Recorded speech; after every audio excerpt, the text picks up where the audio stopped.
ಆಹಾರ ಸೇವಿಸುವ ಮೊದಲು ಏನು ಮಾಡಬೇಕು?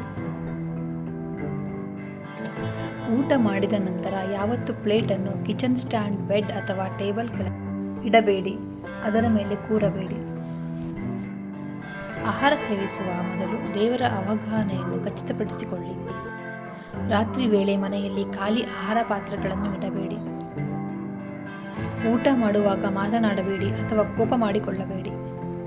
ಕುಟುಂಬದ ಸದಸ್ಯರೊಂದಿಗೆ ಕುಳಿತು ಆಹಾರ ಸೇವಿಸಿ. ರಾತ್ರಿ ಅನ್ನ, ಮೊಸರು ಮತ್ತು ಸಾಟು ಸೇವಿಸುವುದರಿಂದ ಲಕ್ಷ್ಮೀ ದೇವಿಗೆ ಅಗೌರವ ಉಂಟಾಗುತ್ತದೆ. ಆದ್ದರಿಂದ ಸಮೃದ್ಧಿಯನ್ನು ಬಯಸುವವರು ಮತ್ತು ಆರ್ಥಿಕ ತೊಂದರೆಗಳನ್ನು ಎದುರಿಸುತ್ತಿರುವವರು ರಾತ್ರಿ ಊಟದಲ್ಲಿ ಇದನ್ನು ಸೇವಿಸಬಾರದು.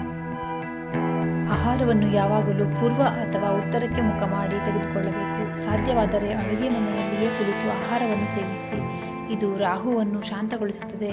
ಬೂಟುಗಳನ್ನು ಧರಿಸಿ ತಿನ್ನಬಾರದು. ಬೆಳಿಗ್ಗೆ ಬಾಯಿ ಮುಕ್ಕಳಿಸದೆ ನೀರು ಅಥವಾ ಟೀ ಕುಡಿಯಬೇಡಿ. ಗೋವು, ಬ್ರಾಹ್ಮಣ ಮತ್ತು ಬೆಂಕಿಯನ್ನು ಬರಿಗೈ ಅಥವಾ ಕಾಲುಗಳಿಂದ ಮುಟ್ಟಬೇಡಿ.